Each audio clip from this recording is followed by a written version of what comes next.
What's up guys, I'm Chelsea. Welcome to A Very Bookish Girl, and this is like my third time refilming this because apparently my camera doesn't want to work for me like at all. Did it last night, started earlier, still wasn't recording, but here we are. The little numbers are going, so I'm hoping we're actually recording this time. Yeah, so this is my November TBR, which is going to be consisting of Readathin and KPopathon. Those are pretty much the only way that I picked any books to read this month because your girl's lazy and it's just how it's going to be. So I'm going to go ahead and go over the Readathin books with you guys first because I help host Readathin, so why not show you my Readathon's books, right? So if you don't know what Readathin is, it is a month-long readathon that is hosted quarterly by me, Amanda over at A Quarter Books in Love, and Jessica at Jessica Marie 493. The goal of it is to read books that are already on your TBR so you can thin down your TBR, hence Readathin. So this time around we actually shortened the amount of challenges that we had because we didn't want people to feel too pressured to try and read a bunch of books. So we only have 5 challenges and then we have 1 group book this month as well. So the first challenge is to read a book that you've had on your TBR for over a year. So for that I'm going to be reading Throne of Glass by Sarah J Maas since King of Ash just came out. Don't hate me. Please don't hate me. Yeah, I haven't read any of this series yet even though I have all the way to, is it technically book 4, Queen of Shadows? Because I got them off Book Outlet for like $3 or $4 a piece, and they're the really cute ones with that cute spine. Don't mind my sticker. But yeah, so I figure now that the series is like officially completely done, maybe I should read it. Would probably be a good idea, right? Anyway, this is about a girl named Readathin. She is picked to compete to become the Emperor's assassin, but she has other ideas in mind, even though she's like the best assassin there is and ends up winning, I think. That's pretty much as I know about this book, but everybody loves it. Like, everybody loves it, so I might as well give it a try, right? Okay, so the second challenge is to read a book that was either gifted to you, or if you don't get books gifted to you, to read a book that you got in a sub box, because I know I don't get books gifted to me, and I just showed you the book, but yeah, I get them in sub boxes because I buy sub boxes for myself. Anyway, the book that I picked for that challenge is Trail of Lightning. This is by Rebecca Roanhorse.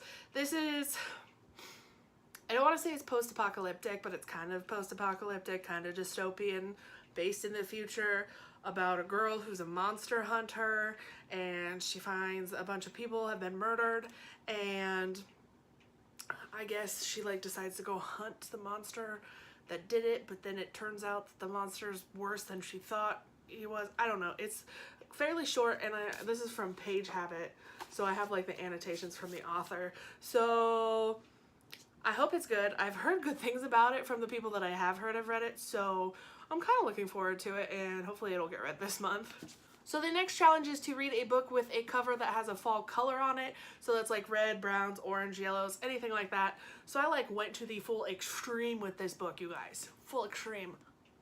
Bam. Like, I don't think I could get any more red than this book. If you don't know what this is Red Queen by Victoria Aveyard. This is the Barnes & Noble special edition, I think. So it's like literally like all red. If you don't know what this series is about, it's about a girl named Mare who has, is it silver blood? Oh no, so her and her family are red-blooded, and that means that they like don't have nobility, they don't possess any sort of magical powers, anything of that nature, whereas the nobility and the people with the magic are silver bloods, and then it turns out that Mare actually possesses power, so stuff happens from there, and I don't know too much more, but I do know that I really want to read this series, especially since like I have like all the way to the very end, and they are literally all signed by Victoria Aveyard because I met her. So I really should get to reading this series, like probably now. So the next challenge is to read a book in a non-traditional format. This is audiobooks, comics, graphic novels, anything of that nature. So for this challenge, I'm going to be reading Everyone's an Alien When You're an Alien Too. This is by Jomny Sun. I don't know if that's the right way to say the title because there's a B in alien, and I don't know how to put a B into the word alien. So we're just going to go with the way that I said it. And so this is basically about an extraterrestrial coming to live on Earth and how he copes with being an alien when everybody else is an alien. And as you can see, it's all pictures and drawings. I'm not sure if there's there's not a whole lot of text, but I've heard it's really cute, and I've had it for a while, so I figure I should probably read it now. Then the last challenge, yeah, I'm gonna go with challenge, is to, and you just saw the book again. I am horrible at this tonight. Flipping tables. Okay, anyway, the last challenge is to read a book entirely in a cozy spot, so you can literally do this wherever you find cozy. So I'm going to be reading this on my couch wrapped up in a blanket because that's cozy. I might have some coffee or something warm to drink, but that is going to be Strange the Dreamer by Laini Taylor. Yes, this is like the 4th time that you've seen this on a TBR by me. Yes, I haven't even started reading it yet. I don't know why. So I've talked about this before. If you don't know what it's about, then you can find it there because I don't want to explain it for the 1000th time, because I just need to read it. I just need to read it. So then the last book to be read this month for Readathin will be our group book, which is Dress Codes for Small Towns by Courtney C. Stevens. This is about a group of friends who are really close, and then they start making bets, I think it is, on love and plans for that, and things start spiraling. I've heard really good things about it. All 3 of us have yet to read it, so that's why we decided that it needed to be our group book this month, and we hope you guys have it so you can read it with us. We have a discussion up for it on the Goodreads, so if you want to discuss as you read, or if you want to go talk about it after, there is a post there. The Goodreads for Readathin will be listed in the description so you can find it, so you can join the group. It should be open. If not, I'm in the moderators. Add me, message me, let me know, and I will make sure that I get you guys added to the group, okay? Alright, so that's everything for Readathin, so let's go ahead and get into the KPopathon part of my TBR. So if you guys don't know what KPopathon is, even though this is like my 3rd month participating in it and posting TBRs on my channel, KPopathon is hosted by Amanda and Devin. I will link them below as always, and it focuses on a K-pop group, which, if you don't know what these 2 shelves are, these are literally all K-pop albums, so to say that I like K-pop is probably an understatement. At this point, let's just be honest. And this wall back here behind you guys that you can't see, literally posters, K-pop groups. I'm 27 and I have posters. I don't care. Yep. Alright, so every month they pick a different group to focus on, and they have like the same base challenges, I guess I would say, focusing on like the group and their fandom and individual members and all of that. So this month the group for KPopathon is Red Velvet, which just so happens to be one of the only girl groups that I actually own a CD for. So yeah, this is Red Velvet's repackaged for Peekaboo, and this is the only Red Velvet album I have. I don't listen to a lot of girl groups. I really don't. I have 4 albums down here out of all of this that are girl groups, because I don't count Triple H, because that's just got Hyuna and then 2 boys, Hui and Enon. But anyway, I digress. Like I said, they have theme-based challenges on the group itself. So the first challenge is called Happiness, which is the group's debut song. So for this challenge is to read a book that will make you happy. So I have high hopes that this book's gonna make me happy, because I'm gonna read What If It's Us by Adam Silvera and Becky Albertalli. Adam usually makes me cry, but I love Becky's books. So I'm hoping Becky rubbed off on Adam a little bit and made this book very happy. This is about 2 boys, I think it's based in New York, that meet at the post office and they fall in love. And I'm hoping they stay together and they're happy, because I want to be happy with an Adam Silvera book, not sad. Not sad.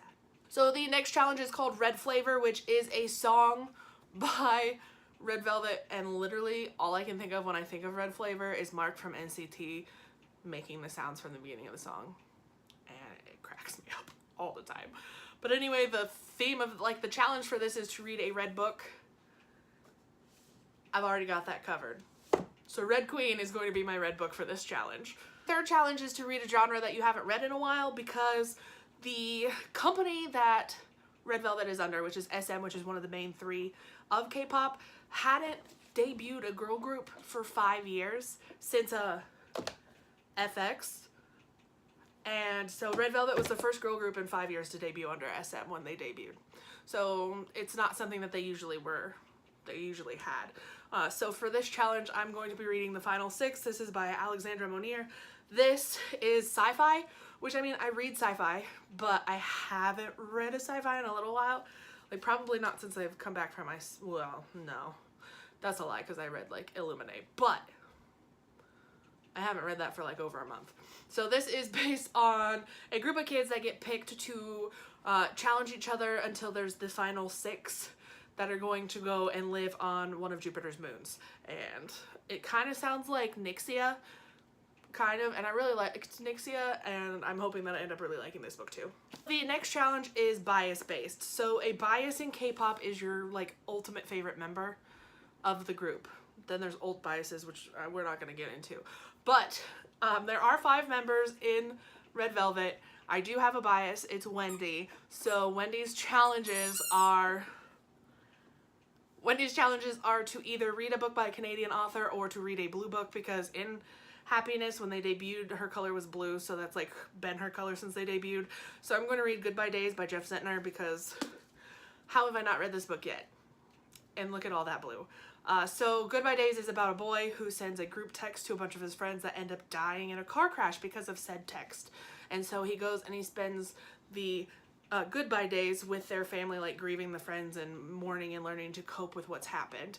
And I've heard beautiful things about this book, so I'm really excited to read it.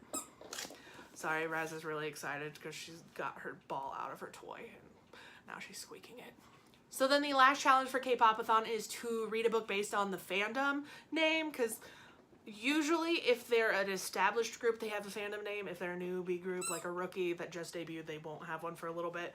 But for Red Velvet, their fandom name is, like, Readathin.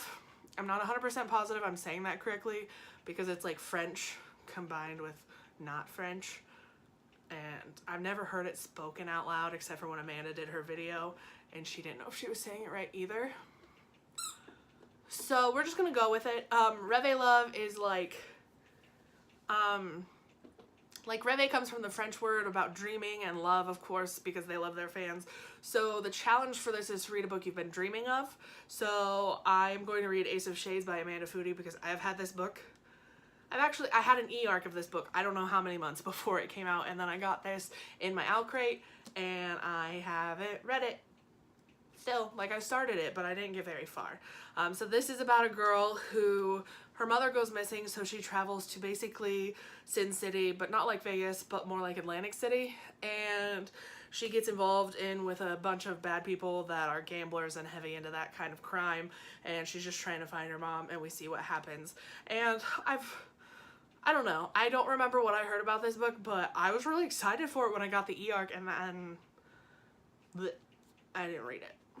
Alright, so that is everything that I plan to read in the month of November for Readathin and K-Popathon. I will actually have a separate TBR up tomorrow for Lolathon, so keep an eye out for that. Hit the subscribe button to see some reading vlogs from me, because I'm going to try and do some vlogging this month. We'll see how it goes, because I know how Booktubeathon went, and I forget a lot, but I'm going to try. I'm going to try, guys. So, thank you for watching, and I'll see you in another one. Bye.